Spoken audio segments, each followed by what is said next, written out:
your leader in sports coverage in Madison County. It's Sports Night from the Richmond Register Sports Department.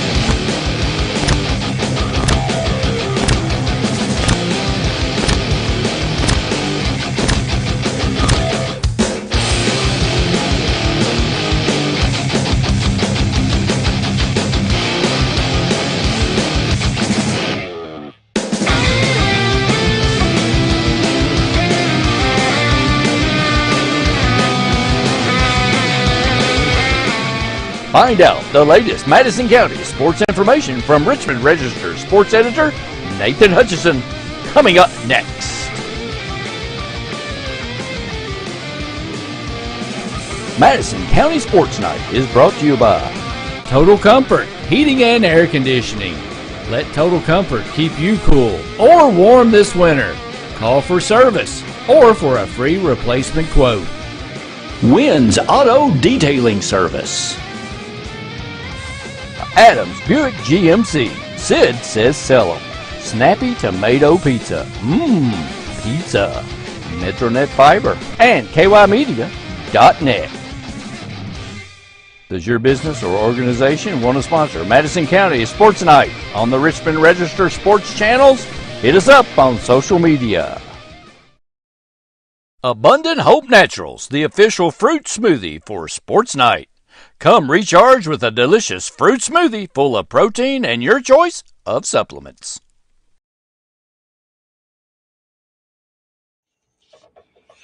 Well, welcome into Madison County Sports Night Live for Friday, November the 25th. And yes, me and Randy both went over to Abundant Hope Naturals earlier and recharged with a very delicious smoothie. Yes, we did. Gingerbread. I love gingerbread. I got the cherry palm. So it was good. That was good too. Yeah, I was enjoying going down there. The dog didn't come out today, but that's all right. Dog was sleeping. He was sleeping. What's the dog's name? Remember the dog's name? Afternoon nap. I don't know what it is. Smoothie? No, I don't know. No, that would be an unfortunate name. Come on, they do more than sell smoothies there, but that's all right. We're not here to shamelessly shill our sponsors. Sorry, that's not what we're here for. But we are back after a couple nights off. Randy was nice enough to put up some videos past couple of nights to keep some content going for you. So if you were stuck at home with your family and bored and you wanted to watch something, we gave you something to look at while you were perusing your phone and trying to avoid your relatives. No, we're just kidding. Of course, we hope everybody had a great time with their family and everything. But we are going through today. We did 2 more interviews with the high school basketball coaches, and so we certainly hope by Sunday evening to have all 8 high school basketball coaches, boys and girls, interviews with all those that we can put up for the sports show on Sunday. We have we have 6, right? We have 6 now. We have 2 more to go. I think so. Yep. We did 2 more today. We did Coach Alan Feldhaus and Eric Fields from Berea Community as well. And so we're going to show you the Alan Feldhaus interview here in just a little bit. All the interviews, we're going to try to get all 8 of them, not only out in the sports show on Sunday, but also individually out there. So you can watch them and we can tag all of the different teams and schools and all that stuff. But we wanted to, I do the previews every year. So I have to talk to all 8 of these people. And it's like, well, why not? We get these people in a room, we do videos, and we put all that content out there for everybody. So it was a lot of fun. Alan's great. And Eric is good too. Eric's a lot taller than me though. When you see that video, you'll recognize how much taller he is than me. But coming up in a minute, we'll show you the interview we did with Alan Feldhaus. It's a bit long. It's about 16 minutes. So if you don't want to go through all of it, you can watch it later or whatever. But before we do that, we do want to look ahead to tomorrow. A big day over at Roy Kidd Stadium, 5 o'clock, EKU playing host to Gardner-Webb in the first round of the FCS playoffs. EKU back in the playoffs for the first time in 8 years, looking to win their first playoff game in 28 years. It still sounds so weird to say that, but 1994 was the last time they won a playoff game. Yes, way back in the Roy Kidd era. Actually, EKU's only been to the playoffs 5 times in the post-Roy Kidd era. 2008, 2009, 2011, 2014, and now 2022. It's a big opportunity for EKU. I was writing up the preview earlier, watching the press conference they had on the Zoom call earlier, and the Colonels, they're not just happy to be here. They want to make some noise. They were 7-4, had a win over a top 25 team in SEMO. Of course, they had a win over an FBS team when they beat Bowling Green in that crazy 7 overtime game a long time ago, seems like back in September. But they're not just happy to be there. They want to make some noise. I mean, both the players they brought on, Tucker Schroeder and John Blunt Jr. were both talking about not being happy to be there, not being one and dones, and not, hey, we're just one of those, hey, we showed up, we got in. No, they want to make some noise. And Tucker Schroeder even mentioned Frisco, which is where the national championship game is. So that's a long way down the road, but the first step is to beat Gardner-Webb. And like I said, it would be the first playoff win in 28 years for those guys. And I got to be honest, I hadn't looked a lot at Gardner-Webb until today when I went through and was writing the preview. 6-5, I thought, wow, this is probably one of the worst teams in the field. This team was 5-0 in the Big South. They have won 4 straight games, and they lost to Liberty 21-20, who's an FBS team. They lost to Elon 30-24, and they lost at Coastal Carolina, who's also an FBS team, just 31-27. Wow. So this is a tough team. If you look, they dominated. They were 5-0 in the Big South. They won all the Big South awards: Player of the Year, Defensive Player of the Year, Offensive Player of the Year, Special Teams, all that stuff. So it looks like the Colonels are going to be in for a fight, but that's all right. It's over here at like I said, Roy Kidd Stadium tomorrow night, 5 o'clock. It's also on ESPN Plus. It doesn't look like it's going to rain. Earlier in the week, it looked like a very rainy, crappy day, but it looks like that's not going to be the case now. So if you want to get out there and support the Colonels, like I said, 5 o'clock, they'll be over there tailgating as well. And ESPN Plus, if you want to check it out. Of course, 100.7, the Coyote. I just like saying that. The Coyote on the radio if you want to listen to Greg and Jim Tyree. So we'll be keeping you updated also on social media about the game all day as well. But that's what's coming up tomorrow. Could be a huge, huge day for the Colonels. The winner of that game will go on next weekend to play the number 5 national seed, William and Mary, who's 10-1 on the season. That game will be in next Saturday in Williamsburg, Virginia. That's where William and Mary is, my old stomping grounds. So that's what we got coming up. Not a lot of basketball this weekend. EKU men are off until December the 2nd. That's next week. EKU women will travel Sunday down to Tennessee, the University of Tennessee. So that'll be a big challenge for them, coming off a very ho-hum win over Midway University on Wednesday in a very not so exciting holiday matchup there, but a win's a win. So, and that's what we got coming up. And I think, let me see, is Berea College men are at Sewanee on Sunday as well. But other than that, that's the only 2 basketball games we've got coming up over the weekend. But high school basketball does start on Monday. Got a couple of games on Monday, then everything really kicks in Tuesday. But like I said, we've been going through and giving you all the previews. Yesterday you saw the 2 model head coaches, and the day before that we had the 2 Southern head coaches. And today we're going to give you Alan Feldhaus, and he came by earlier today at Randy's luxurious studios, and we had a nice conversation. So here's what Coach Feldhaus has to say about the 2022-23 season for the Indians. Hi, legendary. Should I call you legendary? Nah, I don't know. No, it's more old. Old, yeah. Madison Central coach Alan Feldhaus Jr. giving us a little preview of the upcoming season. It's another year of Indian basketball. You guys are preseason ranked in the state. You have a tremendous schedule. You got a lot of players back, a lot of high expectations around your program, and that's just what we expect from Madison Central basketball. Yeah, we're really excited. It's just going to take a while when you have 5 out of your top 7 are football players. Yeah. I mean, these first few weeks are going to be rough. I mean, they've only been in the gym. I guess today will be their second real practice. So we actually scrimmaged male. I guess it was this past Tuesday, and they've been in the gym one day, so they're definitely rusty, and people just don't understand what a big difference there is conditioning-wise for football and basketball. And I keep telling you, fellas, you will not feel comfortable till January. It takes that long to get in good basketball shape. Unfortunately, we don't get to take a 30-second rest between every possession. So, especially the way we're trying to play our old style of getting after people full court this year.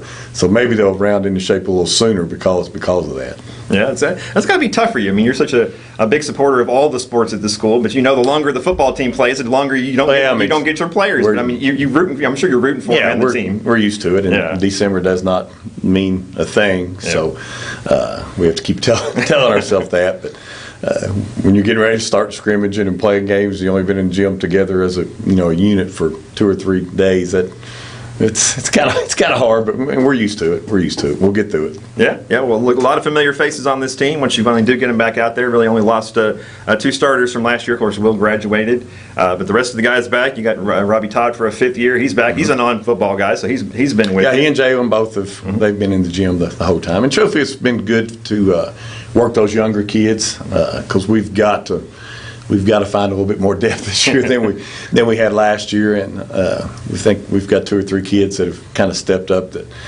I think I can feel comfortable throwing them in there in a varsity game, and whereas last year we couldn't. So hopefully that'll be a noticeable difference for people that we're going to have 7 or 8 that will feel comfortable playing. Yeah, you basically only played about 6 kids for the final 2 months of the season last year. Oh, that was and those kids played their hearts out. Oh, they did. Heroic effort. They did. 20 wins. And basically 2 JV players having to start because of the circumstances. But, of course, that's going to help us this year. I mean, Eli and Parker got valuable varsity experience, and they're very comfortable this year. And both of them bigger and stronger than they were last year. And both of them have that toughness that we like, and both of them, I just think they'll be a lot more comfortable this year. Yeah. Well, the biggest addition, obviously, Hagen Harrison was not eligible last year because of the KHSA and whatever their crazy rules are, but he's back for you this year. And I'll be honest. I went back and looked at the numbers, and I didn't know how good this kid was at Montgomery County. 24 points a game as a junior over there. I never saw him play there. I'm sure you did with all the scouting and stuff you guys do. Yeah, we played him. Mm-hmm. And he did play a little bit of JV for you last year. But if folks haven't seen this kid play, we've seen him play football a lot the last 2 years. But if you haven't seen him play basketball, he's a tremendous basketball player. He is, and he's not just a scorer. He's a very willing passer and a really good passer. Our ball screen action with he and Robbie, he's really good at finding the roll man when Robbie's open, or finding our wings when they lift. He's a really good passer too, and it's been kind of I think a change for Hagen because I don't think he's used to playing with other really good players, and he's adapted to that well. He's not 100%. He's battling. We really don't know what it is. We got to get him to an ortho or something. His calf muscles are tightening up, and both his legs and feet just kind of go numb while he's out there. It's really kind of scary. So we're giving him 3 or 4 days off, and hopefully come back in and practice Sunday before we open up on Monday. He played the entire scrimmage against Mayo Tuesday night, but he definitely wasn't 100%. A lot of it's conditioning coming from football, but there's still something I don't know, it has something to do with when he broke his foot. We really don't know what it is, but we got to get him back healthy. When he's healthy, he's a really good basketball player. Yeah. And like I said, he missed some time with football with the broken foot. But I mean, even he comes back from that a lot quicker than everybody thought he would, and he's doing open gyms with you guys during the middle of football season. He was actually practicing with us. You can't keep the kid Monday through Thursday because we go in the mornings. We practice at 6 a.m. in the mornings during football season because there's a JV football kid or two that doesn't play much varsity that could come in and practice with us. But I think Hagen made a little arrangement with Coach Holcomb that I want to be in that gym when basketball starts, when they practice in the morning. So of course he wouldn't practice on Fridays, but Monday through Thursday, most of the time he was in there, and then he would practice with football after school. I mean, he loves it. He's a competitor, but I don't know what. We just got to somehow figure out what's going on with those legs, and we want him back 100% so people can see the real Hagen Harrison. Yeah, another kid you hope to have back at 100%, but it may not be for a while. Is Kenyatta Harge. Of course, past 2 years he's blown out both knees in football, but it looks like you'll get him back January-ish. Yeah, we're hoping. He's ahead of schedule. I mean, he's going non-contact stuff. He's doing all of our shooting drills and non-contact drills, and the doctors say he's ahead of schedule. If there's anybody who deserves a little good luck, it's Kenyatta. And of course, just having him, and even though we can't go 5-on-5 stuff or live stuff, just having his energy in practice. I mean, it's like night and day when he's in the gym, when he's not in the gym. I mean, everybody else just kind of seems to feed off of him. So we're hoping maybe by the middle of January or at least the 1st of February that he'll be back full-fledged, and we can throw him in there. He deserves to have a chance. And of course, he's just a junior. He does have one more full year, but we'd like to have him by the time postseason rolls around this year. Back out there clapping his hands and getting right down to just just like I said, I mean, He gets everybody so he fired does. up. Yeah. He does. He pumps everybody up. Yeah, well, we've been talking about Jalen Davis for years now, and I think we sat here 2 or 3 years ago and talked about a skinny 130-pound kid, and he's filled out. He's bigger. Oh, yeah. He's still got that silky smooth shot, and probably one of the best shooters in the state. And he's had a great career, and he, obviously looking to finish it out with a great senior year. Yeah, and he's a lot better than he was last year because he has gotten stronger. And I don't know if it's because he has gotten stronger. He's playing tougher and a little bit more physical, and not afraid to mix it up there in the paint. And actually, in our scrimmage the other night against Mayo, he was our leading rebounder, and he's got a rebound because Will was our leading rebounder, Yeah. and Will couldn't jump that high, so we got to have somebody else to kind of pick up the slack on the boards. I think he scored 31 when we played Mayo at Mayo, and he's looked really good. I just think he's a lot of Jalen's problems with us, I think, has been just lack of maturity, not only physical maturity but mental maturity too. I just think he's growing up, and we're kind of throwing that leadership role on him. I mean, you got to lead this team and do it in the right direction. You can't pout when something goes wrong. You got to handle adversity a little bit better, because you're going to get some double teams, and you're going to get people who are just going to face guard you the whole time, kind of the way when we played Great Crossing over there last year. And you got to handle it better. I mean, it's a compliment to you. You just got to figure out a way. You got to work even harder to get your shots off when you got people going to play you like that. Yeah, it's definitely a compliment when people target you. Yeah, it is. I mean, that's they want to kids don't stop you. realize They know you're good, and they want Well, to in the stop past, Jalen he'd want to pout. He's doing that.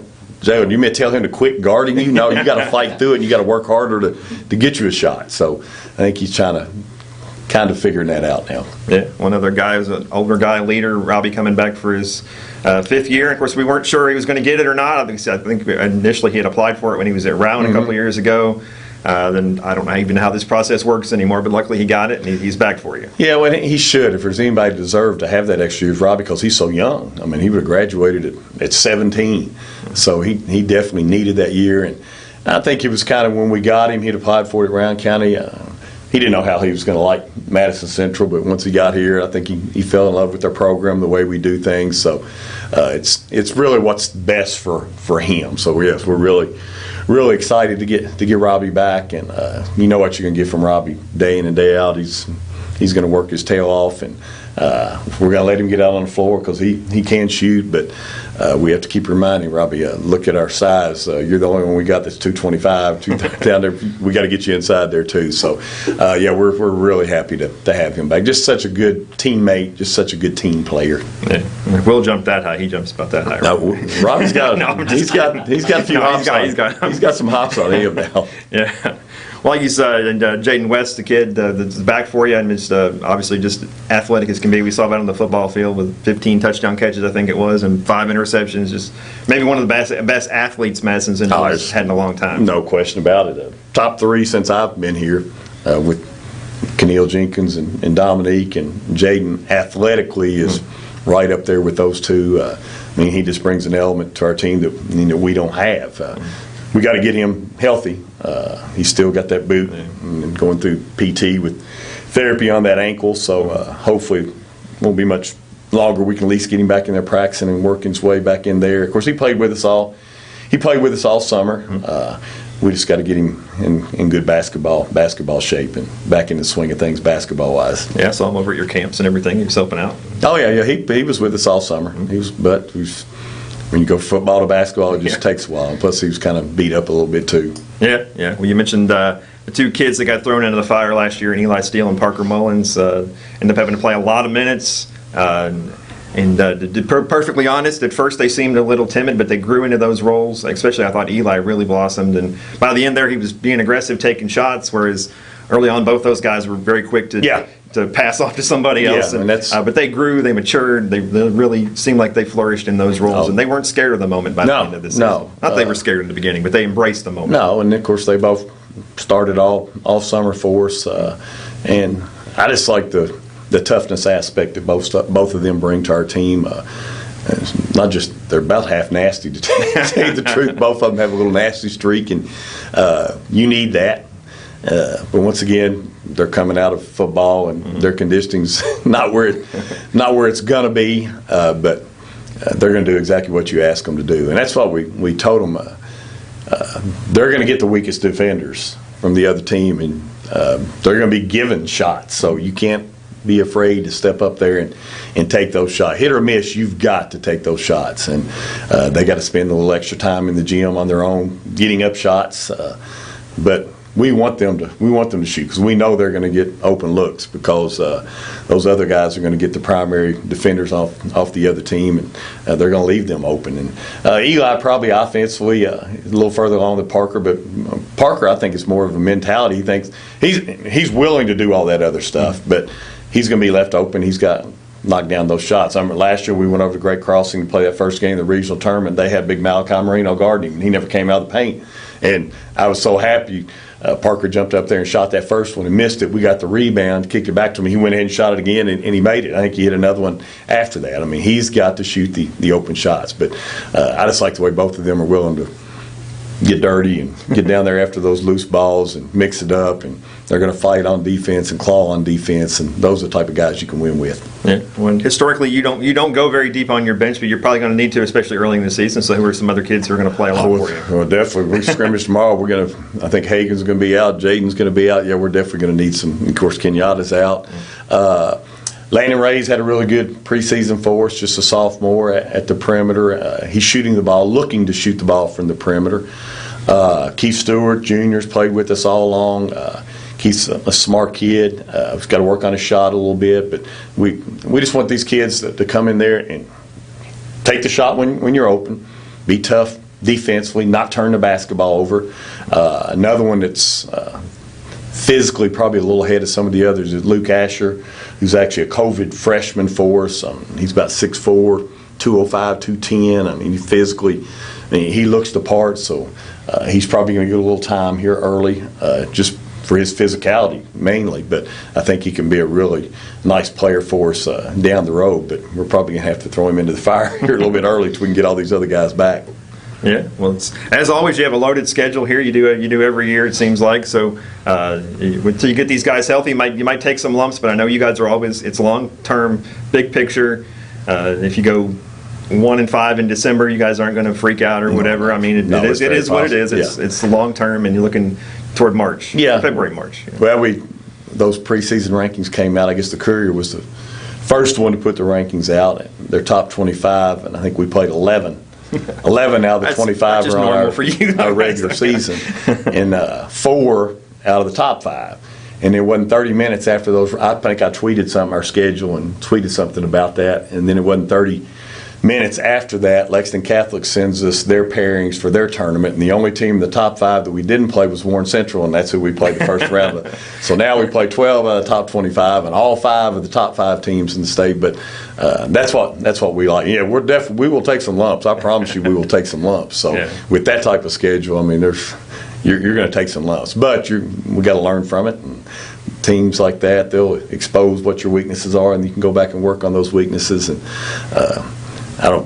record does not mean anything. Your record once you get into postseason, that's the one that's important. But your record in preseason really means absolutely nothing. And me as a coach, I get fired up when we play those teams, and when we play some of those teams that you're better than.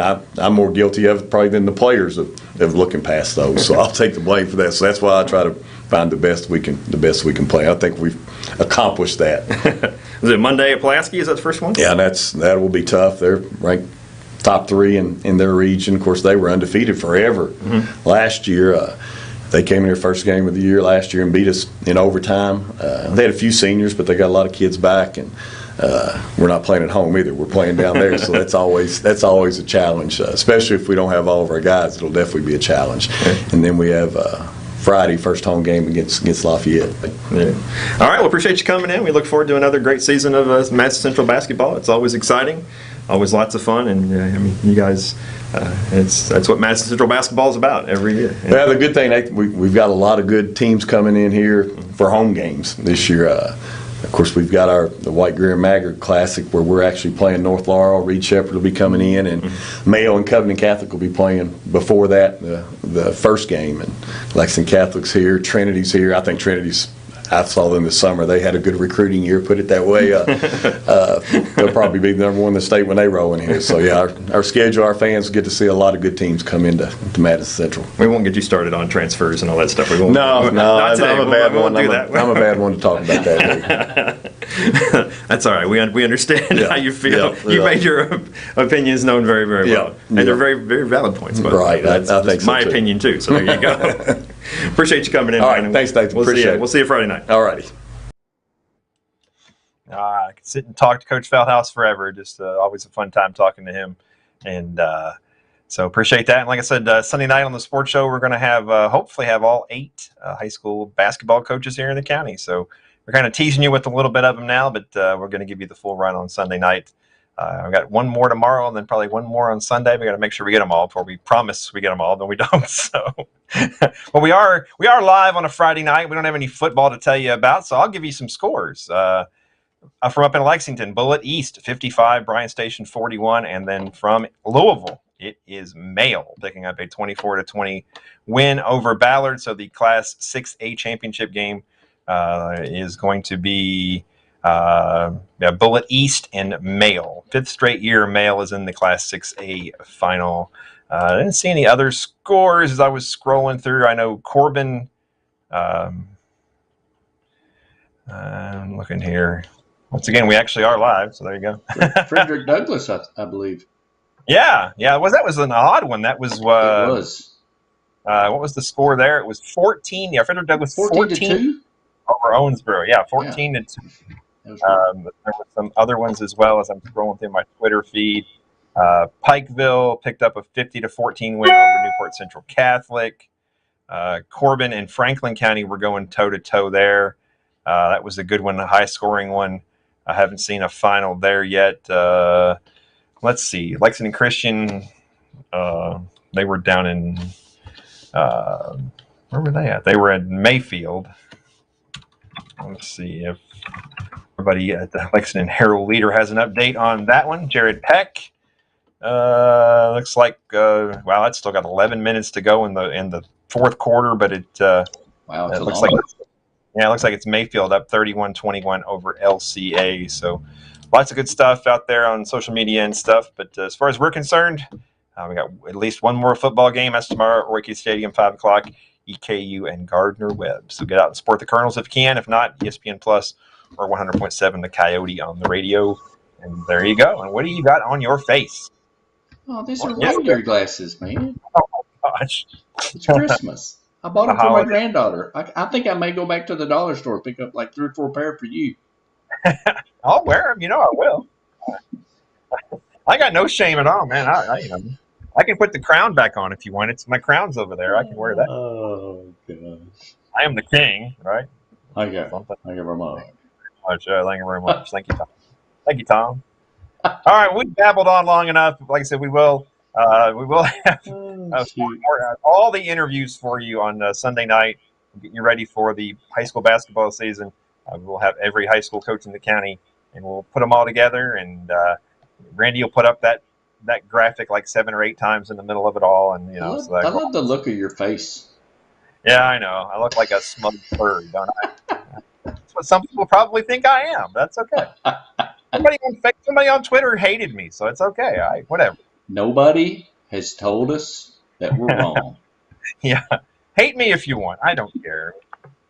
But it's all out there. So, hey, we did have something we put out on social media, and I put it all over the place. It's in the paper as well, about the Madison County Packers, a youth football team. Oh, yeah. They got to the semifinals of a national tournament. The finals of a national tournament. I think I mistakenly put semifinals in the thing, but they were at the finals of a national tournament and did really well. Had a great year. There's a picture of them on B6 of sports, the Richmond Register tomorrow, and it's all on our social media as well. But we love it. Send that stuff to us, please. Absolutely. Send us anything. Youth sports, high school sports. Even if you think it's a sport we don't usually cover, bowling, archery, anything, send it to us. We love it. We love it. So hey, let's thank some people watching now. You got Ricky Elkins, Jim and Jenny Lovins, Mary Abera, Jenny Cornelison is watching, Congleton, Cal's wife, Genevieve Stephen Reynolds, Christy Gadd, Christian's watching. Got a lot of people watching. Do people have anything better to do than watch this? What are you doing? No, It's my glasses. Yeah, Glasses. I'm kidding. We appreciate you watching. We do appreciate you watching. So, hey, yesterday so you've already flipped from Thanksgiving to Christmas. Oh yeah. There's an old you ever worked in radio? Do you ever work in radio? Nope. Commercial radio? TV. There's an old FM rock radio tradition of playing Alice's Restaurant on Thanksgiving Day. Really? You know that? No. The Arlo Guthrie song Alice's Restaurant. Yeah. I know Alice's Restaurant. Yeah. Yeah, well, the song starts on Thanksgiving in the movie, and the song, if you listen to it, it's like 19 minutes long. But we're not going to play Alice's Restaurant. I was going to say, no, we don't have that much time. I played that in the car yesterday with my daughter, and she spent 19 minutes in silence, and then she looked at me like, "What the heck was that?" It's not about Thanksgiving. It's not about turkeys. It's not about Alice. It's not even about a restaurant. It's about something totally, totally different. It's really like an anti-war song, but an FM rock radio tradition to play Alice's Restaurant on Thanksgiving Day. But we're not going to play that. We're going to go with another Arlo Guthrie song, and I'm guarantee you probably know the City of New Orleans. Oh, absolutely. Yeah. Riding on the city Yeah. Nice. Arlo Guthrie. Hope everybody has a good weekend. We'll keep you updated on the Colonels tomorrow, and we'll see you Sunday night for the sports show. Sure will. Go Eastern. When you find stacks of mail, all along the southbound I gotta put my crown on now. I gotta get you some. I'll get you some. That's $1. London Hope Naturals, the official fruit smoothie for Sports Night. Come recharge with a delicious fruit smoothie full of protein and your choice of supplements. Madison County Sports Night is brought to you by Total Comfort, heating and air conditioning. Let Total Comfort keep you cool or warm this winter. Call for service or for a free replacement quote. Wynn's Auto Detailing Service. Adams Buick GMC. Sid says sell 'em. Snappy Tomato Pizza. Pizza. Metronet Fiber. Madison County Emergency Management. And KYmedia.net. Does your business or organization want to sponsor Madison County Sports Night on the Richmond Register Sports channels? Hit us up on social media.